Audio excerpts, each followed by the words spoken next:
mulai takbirnya. Ketika itu beliau sudah berusia dan kitab-kitabnya sudah menyebar di mana-mana. Ilmunya sudah bermanfaat luar biasa. Sudah sepuh. Maka beliau pun memulai sholat. Ketika beliau sujud, lama sekali sujudnya. Para dokter tahu kalau ini kesempatan untuk memotong kakinya. Allahu Akbar.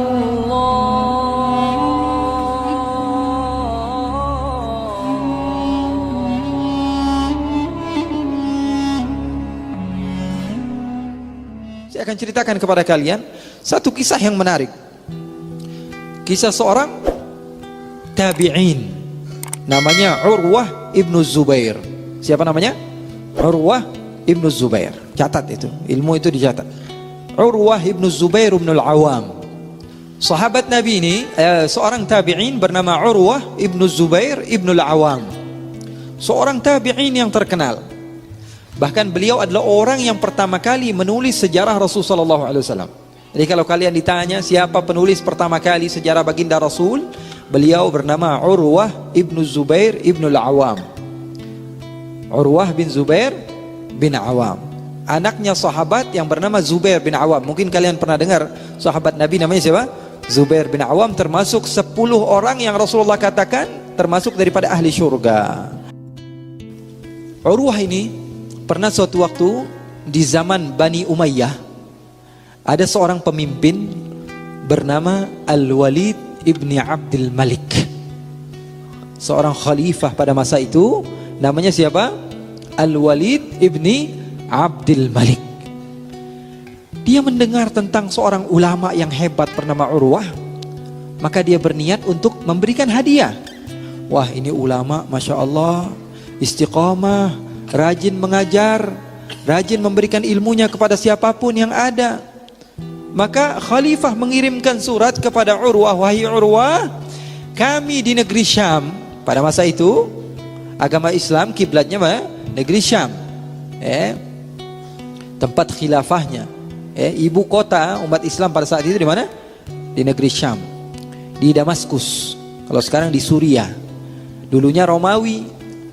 Kalau zaman Abbasiyin itu mereka lebih ke Persia, di mana? Di Irak. Pada zaman Bani Umayyah mereka di Damaskus, di Suriah. Dikirim surat, hai ulama, saya mau antum datang ke tempat ini karena kami mau membahagiakan antum. Antum itu orang yang banyak berjasa bagi umat. Maka yang namanya orang ikut kepada pemerintahan, selagi pemerintahan tersebut saleh, maka dia ikut apa kata khalifah tersebut, dia ikuti. Ini hadiah daripada Allah Subhanahu wa taala, diumrohkan, dihajikan. Bismillah. Dia ambil hadiah tersebut, tiket tersebut ke negeri Syam. Sampailah dia di pertengahan jalan, ternyata kakinya kesakitan. Khalifah mengatakan, bawa sahabat-sahabatmu wahai Urwah, bawa anak-anakmu wahai Urwah. Maka Sayyidina Urwah membawa beberapa sahabatnya dan anak yang paling dia cintai. Anak yang paling dia cintai dia bawa. Di pertengahan jalan kakinya sakit, tidak tahu kenapa, tidak bisa berjalan. Lalu dipijit, kalau kata orang diurut kali ya, salah urat atau apa gitu ya. Capek, perjalanan jauh. Maka ternyata tambah dipijit tambah sakit. Dicari tahu kenapa ini, disuruh berdiri nggak bisa berdiri. Akhirnya dibopong sampai ke negeri Syam. Khalifah nggak enak hati, ya Allah, ini orang saya mau bahagiain kok malah datang tambah jadi sakit, jadi sedih, jadi lupa dong akhirnya. Orang kan kalau misalnya kita mau bahagiain, ternyata di tengah jalan ada kecelakaan atau apa, yang diingat akhirnya apa? Kecelakaannya. Yang diingat yang nggak enaknya. Maka Khalifah nggak mau tahu, ini harus diobatin. Panggil semua dokter, dipanggil semua dokter yang ada pada masa itu, yang terbaik. Ternyata setelah diperiksa oleh sebagian dokter tersebut, dikatakan bahwa ini penyakit nggak bakalan hilang kecuali kalau dipotong kakinya. Penyakit apa itu namanya? Kalau nggak bakalan menular. Maka dia bingung mau ngomong sama tamunya, ya Allah gimana ini, nggak enak ngomong sama tamunya apa yang dikatakan dokter. Tapi dia paksakan, ya sudah, wahai Urwah, kami dengan berat hati ingin menyampaikan kepada kamu bahwa dokter-dokter semua sudah berkumpul dan mereka bermusyawarah bagaimana jalan keluarnya. Tidak ada jalan keluar kecuali dipotong kaki kamu. Kalau tidak, kami akan menangis karena ulama kami hilang. Ulama kami akan wafat. Ulama kami akan meninggalkan kami. Lebih baik dipotong, wahai Urwah. Kata Sayyidina Urwah, semuanya milik Allah. Kaki saya milik Allah, tangan saya milik Allah, kepala saya milik Allah. Kalau memang Allah berkehendak, Allah subhanahu wa ta'ala mampu mengambilnya. Jangankan kaki saya, nyawa saya Allah ambil, itu adalah haknya Allah subhanahu wa ta'ala. Maka sebagian di antara mereka mengatakan, wahai Urwah, nanti malam ketika kamu waktu istirahat, saya akan berikan air sedikit. Air apa itu, kata Urwah? Air tersebut terbuat dari khamr, sehingga kalau kamu minum, kamu akan melupakan bahwa kami telah memotong kaki kamu. Dibiusnya dengan benda yang haram. Kata Urwah, saya tidak akan pernah mau hal tersebut. Walaupun nyawa saya diambil, lebih baik nyawa saya hilang dibanding saya minum sesuatu yang dimurkai oleh Allah. Maka sebagian lagi mengatakan, bagaimana jalan keluarnya kalau begitu? Apakah kami langsung potong? Kamu pasti akan kesakitan. Maka kata Urwah, nanti malam di saat manusia semuanya sudah sepi, saya akan sholat. Ketika saya sedang khusyuk di dalam sholat saya, kalian boleh tarik kaki saya dan potong kaki saya. Maka mereka mengikuti apa perintah Urwah. Beliau pun memulai takbirnya. Ketika itu beliau sudah berusia dan kitab-kitabnya sudah menyebar di mana-mana. Ilmunya sudah bermanfaat luar biasa. Sudah sepuh. Maka beliau pun memulai sholat. Ketika beliau sujud, lama sekali sujudnya. Para dokter tahu kalau ini kesempatan untuk memotong kakinya. Maka ditariklah kaki Urwah lalu dipotong. Dan Sayyidina Urwah tidak merasakan sedikit pun dan tidak membatalkan sholatnya. Karena hatinya sudah bersama Allah. Orang itu kalau lagi asik sama orang yang dia cintai, dia gak ingat kanan, gak ingat kiri, gak ingat depan, gak ingat belakang. Betul atau tidak? Kalau lagi asyik dengan sesuatu, lagi main game misalnya, ibunya manggil, bapaknya manggil, nggak kedengaran sudah. Ada telepon malah dimatiin teleponnya. Betul atau tidak?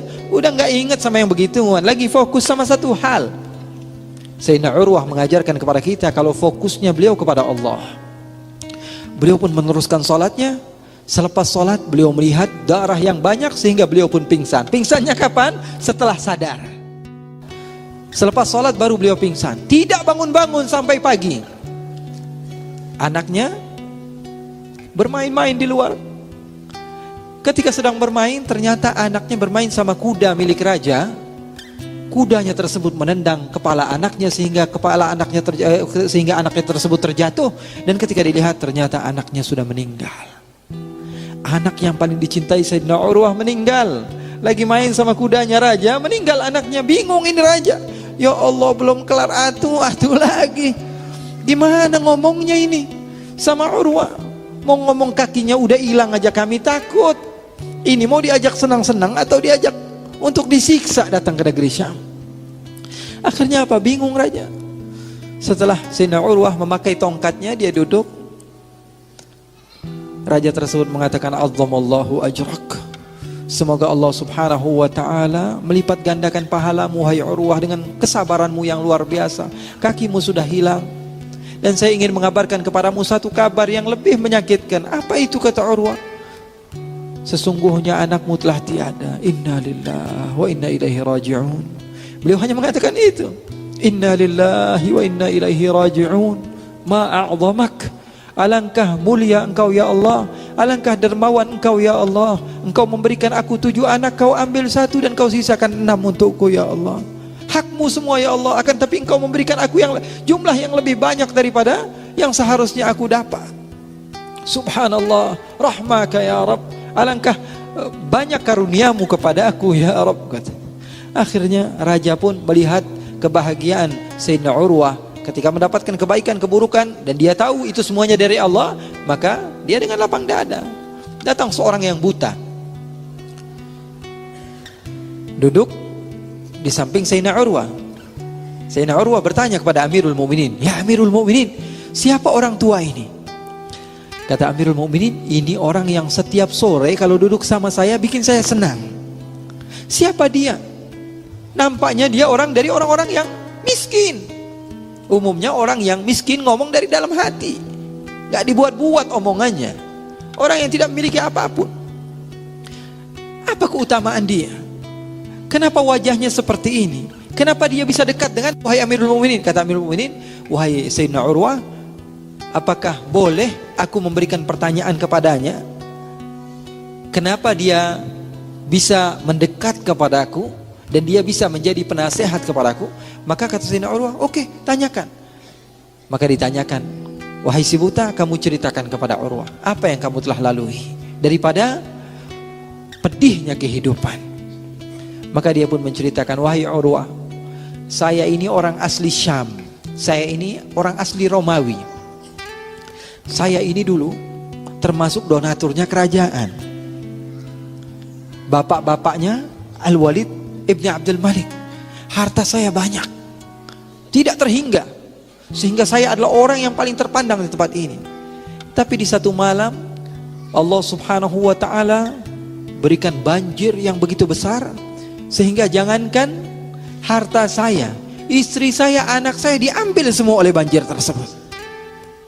Saya orang kaya raya wahai Urwah. Tidak ada manusia satu pun di tempat ini kecuali semuanya pernah mendapatkan kebaikan saya.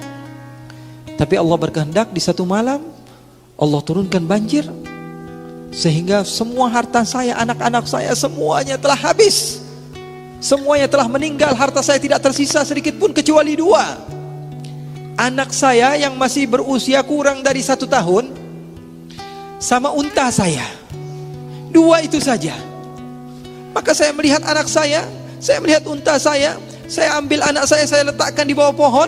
Kemudian saya ingin mengejar satu-satunya harta saya, yaitu unta.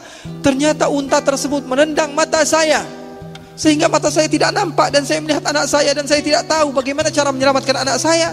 Ternyata anak saya sudah dimakan serigala. Mata saya hilang, anak saya hilang. Begitulah cara Allah mendidik saya. Sayyidina Urwah bertanya, lalu setelah kamu dapatkan kepedihan itu semua yang tidak saya dapatkan pada saat ini sekalipun, apa yang kau ucapkan? Maka orang tua tersebut mengajarkan kepada saya pribadi. Beliau mengatakan, Alhamdulillah, segala puji bagi Allah, karena Allah memberikan kepada saya 2 hal. Lisanan dzakira wa qalban amira. Hati yang senantiasa bersyukur kepada Allah dan lisan yang senantiasa berzikir kepada Allah. Itu harta di atas harta yang telah saya miliki.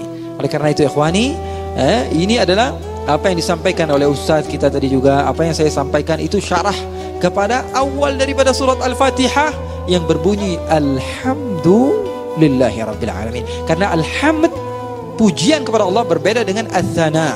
Di dalam bahasa Arab, ats-tsana itu pujian kepada orang yang berbuat baik kepadamu. Tapi kalau alhamd adalah pujian kepada orang yang berbuat baik dan tidak berbuat baik kepadamu, maka diucapkan kepadanya alhamdu. Dan alhamdu menggunakan alif lam yang artinya listighraq. Artinya apa? Semua bentuk pujian hanya milik Allah subhanahu wa ta'ala, dan tidak ada siapapun yang dipuji atas kebaikan atau keburukan kecuali Allah subhanahu wa ta'ala. Yang baik datangnya dari Allah, yang buruk datangnya dari kita, dan segala sesuatu itu adalah ciptaan Allah. Akan tapi Allah senantiasa dipuji daripada hal yang menurut kita baik atau buruk sekalipun. Dan insya Allah ini menjadi manfaat bagi kita semua. Amin ya rabbal alamin.